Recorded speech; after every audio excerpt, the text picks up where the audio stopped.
Hello students, स्वागत है आपका आपके अपने यूट्यूब चैनल एग्ज़ाम तैयारी बाय नीरज बेदी। आज हम 10+1 बिजनेस स्टडी का 4th लेसन और लास्ट टॉपिक करने जा रहे हैं सोल प्रोप्राइटर बिजनेस के लाभ और सीमाओं का वर्णन। सोल प्रोप्राइटर, अकेला मालिक, अकेले का बिजनेस। Let's start. एकांकी स्वामित्व के लाभ निम्नलिखित हैं।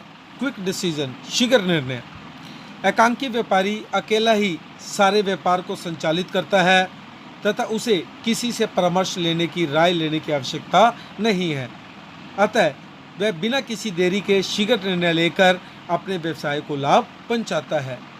बेनिफिट ऑफ सीक्रेसी, गोपनीयता का लाभ। व्यवसाय को सफल बनाने के लिए अनेक महत्वपूर्ण रहस्यों को छुपा कर रखना बहुत जरूरी होता है। जैसे यदि एक एकांकी व्यापारी अपने व्यवसाय का क्षेत्र बढ़ाने का विचार कर रहा है, अपने बिजनेस को ग्रो करने की सोच रहा है, तो जब तक इस विचार को व्यवहारिक रूप से ना दे दिया जाए, यह विचार उसके मन में ही रहता है और प्रतियोगी कंपटीटर्स को इसकी कोई खबर नहीं होती। थर्ड, प्रत्यक्ष प्रेरणा, डायरेक्ट मोटिवेशन। एकांकी व्यवसायी को कार्य करने के लिए किसी बाहरी प्रेरणा की आवश्यकता नहीं होती। वह इस बात से स्वयं ही प्रेरित होता रहता है कि जितना भी लाभ होगा वह सारा उसी की झोली में आएगा।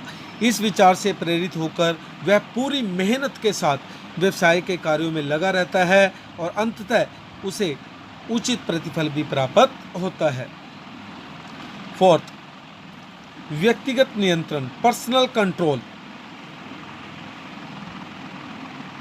व्यवसाय का अकेला स्वामी और सर्वोसर्वा होने के कारण एकांकी व्यापारी का व्यवसाय पर पूरा नियंत्रण रहता है। सभी कर्मचारी उसके प्रभाव में होते हैं और कोई भी कार्य में लापरवाही नहीं कर सकता। इस प्रकार कम समय व लागत पर अधिक व अच्छा कार्य संभव होता है। इजी फॉर्मेशन, स्थापना में सुगमता। एकांकी व्यापार की स्थापना करना बहुत आसान है क्योंकि इसके लिए किसी भी प्रकार की वैधानिक कानूनी औपचारिकताओं को पूरा करना आवश्यक नहीं है।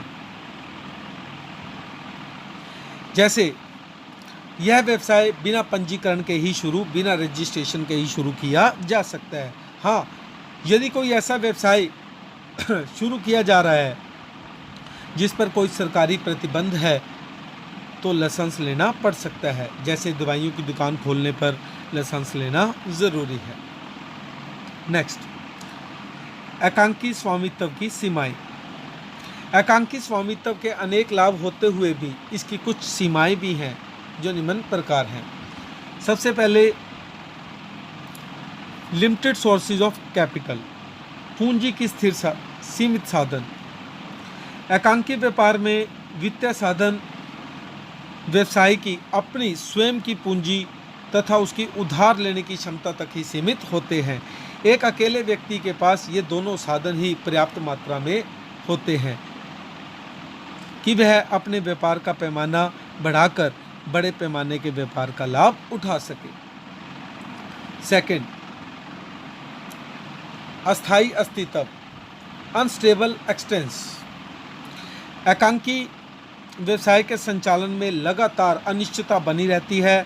यदि किसी कारणवश अस्वस्थ होने के कारण एकांकी व्यापारी को अपना व्यावसायिक संस्थान से अनुपस्थित रहना पड़ जाए तो कारोबार या तो कर्मचारियों के भरोसे छोड़ना पड़ेगा और या फिर कुछ समय के लिए बंद करना पड़ सकता है, जिससे ग्राहक असंतुष्ट होकर दूसरे दुकानदारों से माल खरीदने लगते हैं। यदि स्वामी की मृत्यु हो जाए तो पूरे का पूरा बिजनेस भी बंद करना पड़ सकता है। थर्ड, अनलिमिटेड लायबिलिटी, असीमित दायित्व। एकांकी व्यापार की सबसे बड़ी कमी उसके असीमित दायित्व अथवा अत्यधिक व्यक्तिगत जोखिम का पाया जाना है। एकांकी व्यापारी को ही व्यवसाय का सारा जोखिम सहन करना पड़ता है। यदि किसी कारणवश व्यवसाय असफल हो जाए तो व्यवसायी का सब कुछ चला जाता है और यहाँ तक कि उसके घर का सामान तक बिक जाता है। असीमित दायित्व का दोष एकांकी व्यापार के विकास में बहुत बड़ी बाधा है। फोर्थ, अनबैलेंस मैनेजमेंट, असंतुलित प्रबंध, एकांकी व्यापार को व्यवसाय में की जाने वाली विभिन्न क्रियाएं जैसे purchase, sale, production, marketing, finance आदि को स्वयं ही करना पड़ता है और प्राय कोई भी व्यक्ति इतना कैपेबल, इतना सक्षम नहीं हो सकता कि वह इन सभी क्रियाओं को सफलतापूर्वक अकेला ही संपन्न कर सके। आई होप सभी को ये वीडियो पसंद आई होगी। अगर आपको ये वीडियो पसंद आई है तो प्लीज़ लाइक और शेयर ज़रूर करें। Thanks to everyone.